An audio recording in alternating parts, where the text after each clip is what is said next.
السلام علیکم ورحمۃ اللہ وبرکاتہ۔ آپ دیکھ رہے ہیں حافظ یونس کا چینل۔ آج کی اس ویڈیو میں پیر اجمل رضا قادری صاحب کا بہت خوبصورت بیان پیش کیا جا رہا ہے، انشاءاللہ آخر تک ضرور دیکھیں۔ شکریہ۔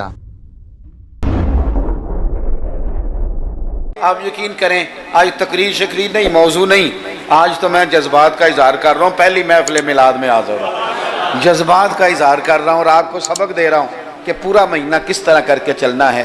سونا ذکر کرنا ہے انشاءاللہ پورا مہینہ، اور سونی نعتیں پڑھنی ہیں انشاءاللہ، صبح و شام درود شریف پڑھنا ہے انشاءاللہ تعالی، اور انشاءاللہ تعالی مٹھائی کھانی بھی ہے، کھلانی بھی ہے انشاءاللہ پورا لطف۔ مجھے ایک صاحب کہنے لگے، دلیلیں اپنی جگہ ہوتی ہیں، مجھے کہنے لگے ویسے آپ کے میلاد کے بارے میں جذبات کیا ہیں، آپ کے جذبات کیا ہوتے ہیں ربیع الاول میں؟ میں نے انہیں کہا کہ میں کسان کا بیٹا ہوں، میرے ابا جی نا کھیتوں میں کھاد بکھیرا کرتے تھے، کھاد کھلاری دی تھی نا، تو وہ ایک طریقہ تھا ان کا کہ وہ نا لے کے نا پرنا رومال تو گلے کے ساتھ باندھ لیتے تھے، یوں پیچھے یہاں باندھ لیتے تھے اور آگے سے اس کو پکڑ لیتے تھے، اس میں کھاد ڈال لیتے تھے، تو پھر اس میں سے نکالتے رہتے تھے اور کھیتوں میں۔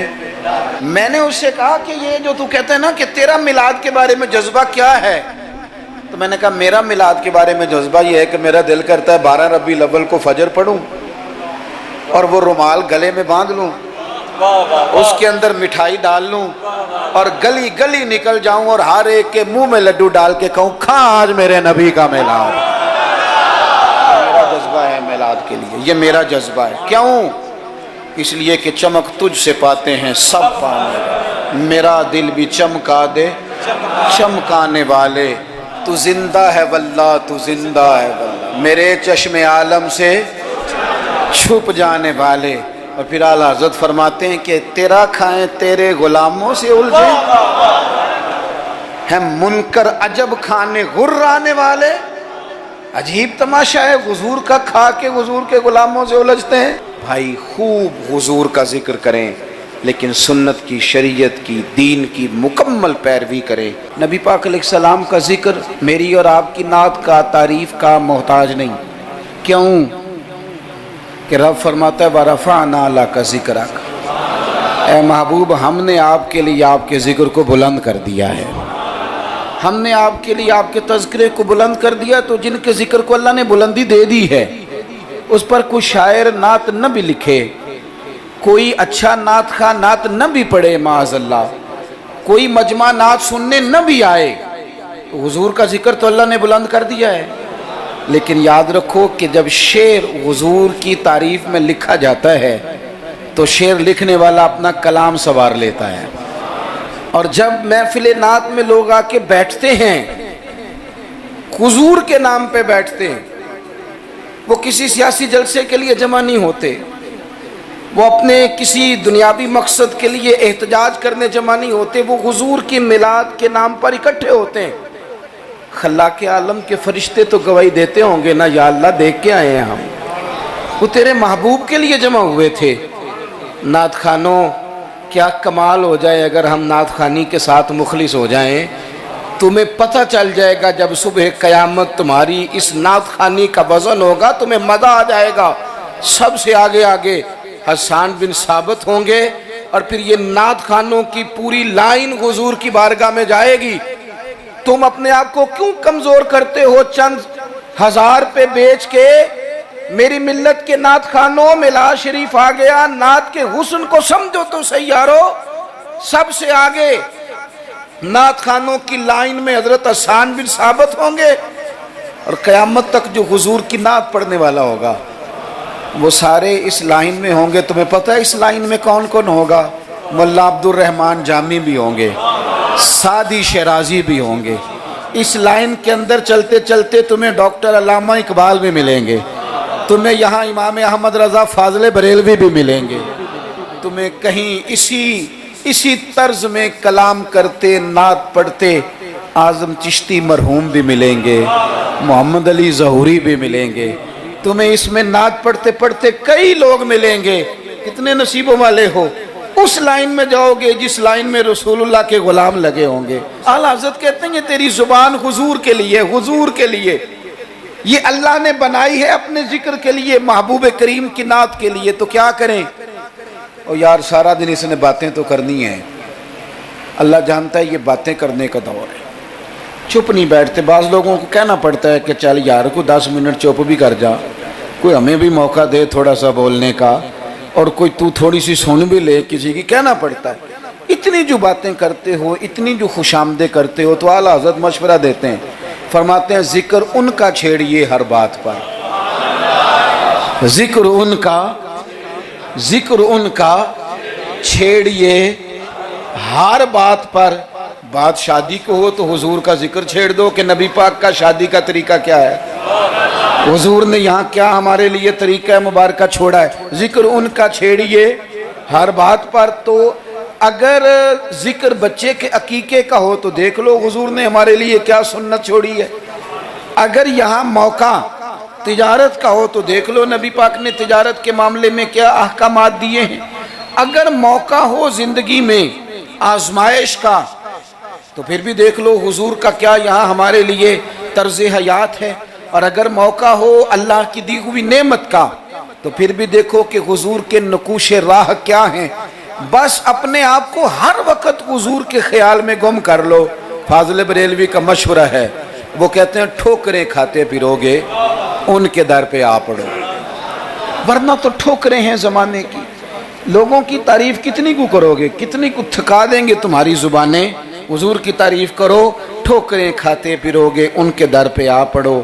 قافلہ تو اے رضا اول گیا آخر گیا، حضور کے دروازے پہ آؤ، نبی پاک کی تعریف کرو، اور پھر حضور کی تعریف سنیں۔ میں بڑے درد کے ساتھ ایک بات عرض کروں، میں بڑے درد کے ساتھ دکھی دل کے ساتھ ایک بات عرض کروں، میلاد کی محفلوں میں غریب لوگ رہ گئے۔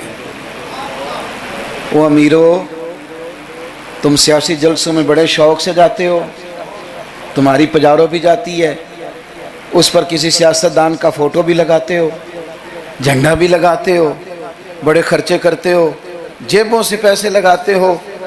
کیا عجیب تمہاری منطق ہے، جس محبوب کے صدقے رب نے تمہیں سارا کچھ دیا ہے، اس محبوب کریم علیہ السلام کی محفل آئے تو وہ غریبوں کے حصے میں آتی ہے، وہ کمزوروں کے حصے میں آتی ہے، اور تم جا کر کے چرچے کرتے ہو ان کے۔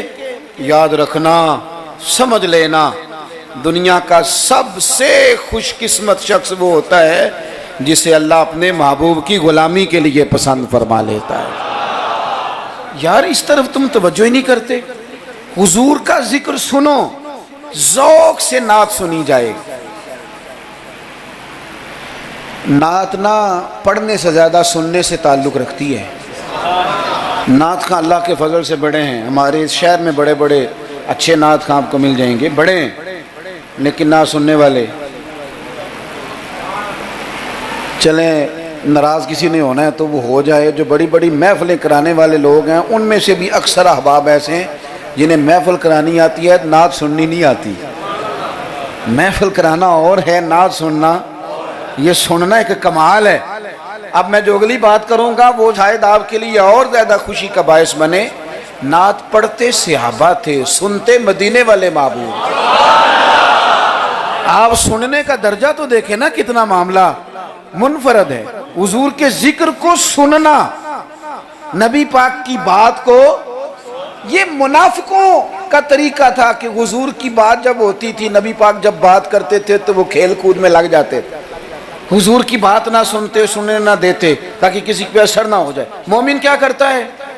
اعلیٰ حضرت فاضل بریلوی یہاں بھی سبق پڑھاتے ہیں، وہ کہتے ہیں عرش پہ تازہ چھیڑ چھاڑ، ابھی تازی تازی باتیں چھڑی ہیں نبی پاک کی عرش پہ، ابھی فرشتوں نے نیا کلام چھیڑا ہے حضور کا۔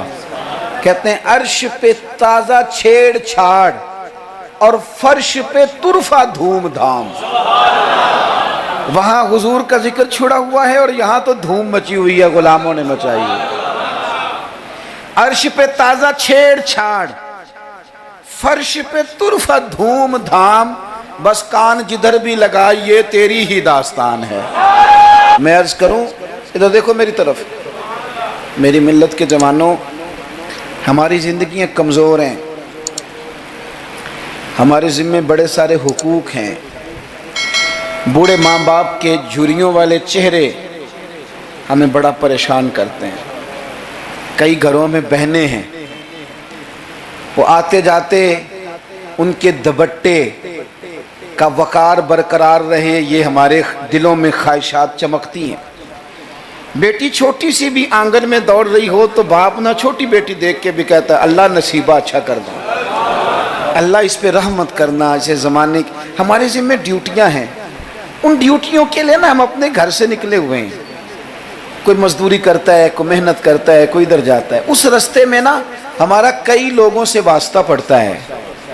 کچھ ہم سے اپنے قصیدے پڑھواتے ہیں، کچھ تعریفیں کرواتے ہیں، کئی جھوٹ بلواتے ہیں. کئی کہتے ہیں تو یہ والا کام کر پھر نوکری مل جائے گی، کئی کہتے ہیں تو میرے ساتھ لگ جا، تو کہہ کہ میں بڑا اچھا آدمی ہوں تو شاید میں تجھے کسی یورپ کے ملک کا ویزا دلا دوں. یہ جھوٹے ہیں سارے، یہ جھوٹی تعریف کرائیں گے، تیری زبان کو دھوکے کا عادی کر دیں گے، تیرے مزاج کے اندر ایسی چیزیں بھر دیں گے جو تیرے لیے نقصان کا باعث ہوں گے. یہ تجھے پتلی کا تماشا بنا دیں گے، ریموٹ کنٹرول بنا دیں گے. یہ دنیا تھکا مارتی ہے، یہ اتنا دیتے نہیں جتنا پریشان کرتے ہیں. یاد رکھو یہ ساری چیزیں دھوکہ ہیں. دنیا میں ایک دروازہ ایسا ہے جس کی تعریف کرو نا تو دنیا بھی آخری حد تک ملتی ہے، اور آخرت میں تو خدا پھر فضل ہی بڑا فرمائے گا. اور وہ دروازہ ہے مدینے والے محبوب کا، وہ نبی کریم کا دروازہ ہے. حضور کی جو تعریف ہے نا، جو نبی پاک کی چوکھٹ کی تعریف کرنے والے ہیں، حضور کے دروازے کی جو تعریف کرنے والے ہیں نبی پاک کی، ان میں سادے سادے لوگ بھی ہیں. مجھے نہیں پتا کہ زیادہ سریلا نعت خواں کون ہے، مجھے نہیں پتا آج کل زیادہ ریٹ کس کا ہے، میں نہیں جانتا. لیکن ایک بوڑھی سی اماں مدینہ شریف میں، سادی بالکل اور ان پڑھ بھی جملے پنجابی کے بھی ٹھیک نہیں ادا کرنے آتے. میں حضور کی بارگاہ کی حاضری دے کے آ رہا تھا تو بالکل باہر نا مسجد نبوی شریف کے جنگلے سے باہر نکل کے وہ بوڑھی اماں، سادے سے کپڑے، پنجاب کی تھی، کسی گاؤں کی تھی، اور عمر بھی بہت زیادہ تھی. اس کے سادے سے جملے وہ دور بیٹھ کے نا، چونکہ قریب تو خواتین کا آنا درست ہے بھی نہیں اور وہ آنے بھی نہیں دیتے، پیچھے باہر ہم نکلے بازار میں تو وہاں نہ شاید کسی کا انتظار کر رہی تھی. بچے نے وقت دیا ہوگا کہ اماں تو یہاں بیٹھ جانا تو میں آ جاؤں گا، تو وہاں بیٹھی تھی. چلیں میں نے بھی بہت سارے نعتیں سنی ہیں الحمدللہ، سنتے رہیں گے جب تک زندہ ہیں. پر اس بوڑھی اماں کے نا دو جملے، دو فکرے، پھٹ گیا میرا کلیجہ اور کئی دن میں روتا رہا. وہ اپنے لب و لہجے میں نا، اپنے انداز میں، سادے کپڑے اس کے اور سادہ پرانا دوپٹہ، اور زمین پہ اسی طرح بیٹھی تھی جس طرح غریب لوگ بیٹھ جاتے ہیں روٹی کھانے کے لیے، مزدور بیٹھ جاتے ہیں. پتہ کیا کہہ رہی تھی؟ نعت کیا پڑھ رہی تھی؟ کیا اس کا انداز تھا نعت پڑھنے کا؟ وہ کبھی دیہاتوں میں سادی عورتیں جس طرح بات کرتی تھی، ہماری بوڑھی مائیں اس طرح وہ بات کر رہی تھی، اور اشارے کر کے نا مدینے کے در و دیوار کی طرف اپنا مزہ پورا کر رہی تھی. کہہ رہی تھی ویکھو نہیں ویکھو. اس کا لہجہ ہے، ادھار لے کے بات کر رہا ہوں، اس کا لہجہ ہے، اس کی بات ہے. اور شعر میں وزن کیسا ہے اور جملے کی ترتیب کیسی ہے یہ شاعر بتائیں گے. مجھے تو لطف آیا تھا تو میں بات آگے نقل کر رہا ہوں. وہ کہہ رہی ہے اور وہ مطلب عوام کو متوجہ نہیں کر رہی، وہاں تو ہے ہی کوئی نہیں، اکیلی بیٹھی ہے، اپنا ذوق پورا کر رہی ہے.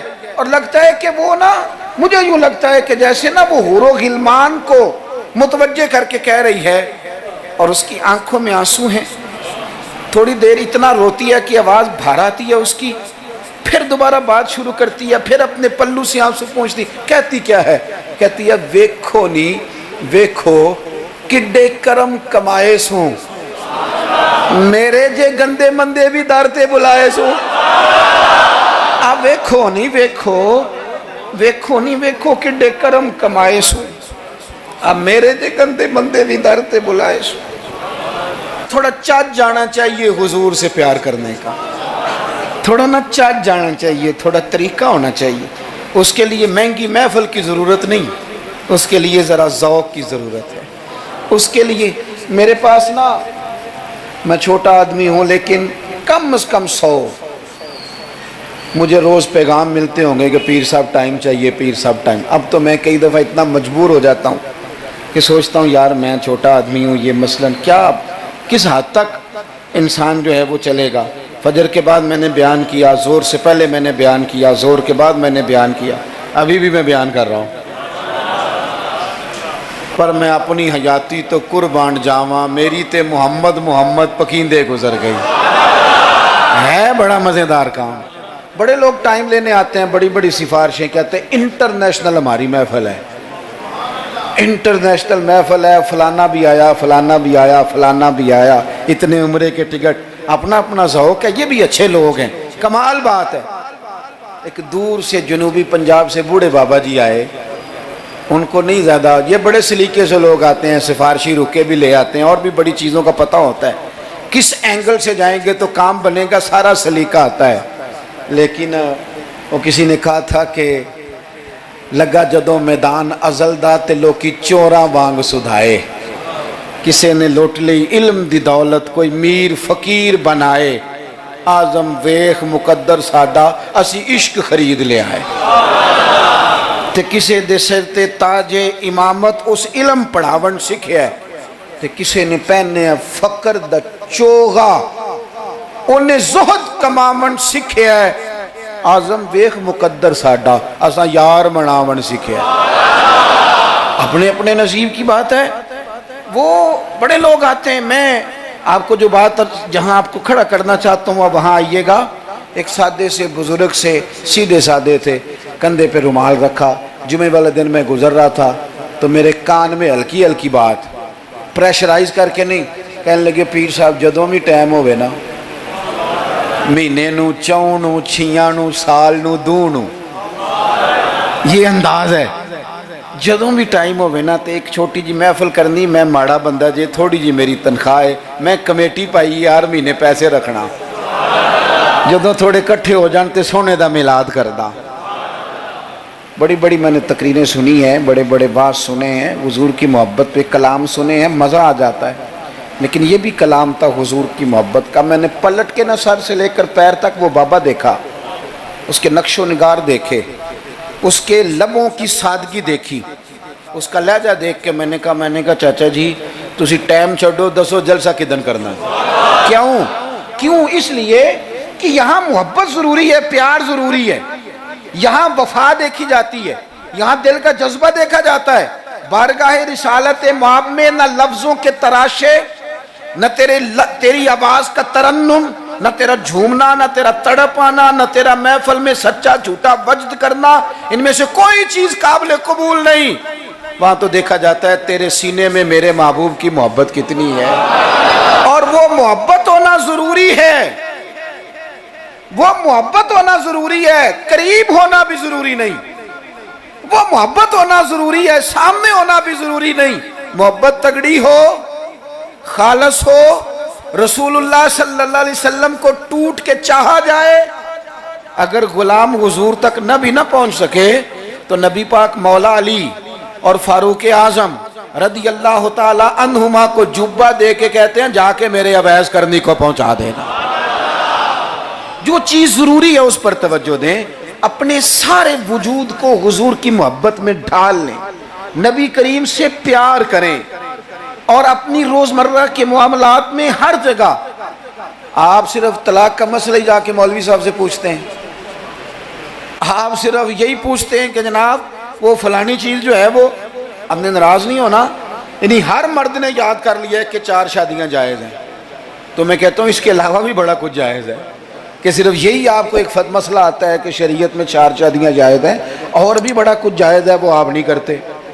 یہی اپنی مرضی کی چیز یاد رکھنی ہے۔ کبھی جا کے مولانا سے ہر بات پوچھو، ان سے پوچھو مولانا دکان ڈال کہ اگر آپ کو یہ ویڈیو پسند آئی تو لائک کریں، دوستوں کے ساتھ شیئر کریں، اور مزید دینی بیانات کے لیے ہمارے چینل حافظ یونس کو سبسکرائب کریں۔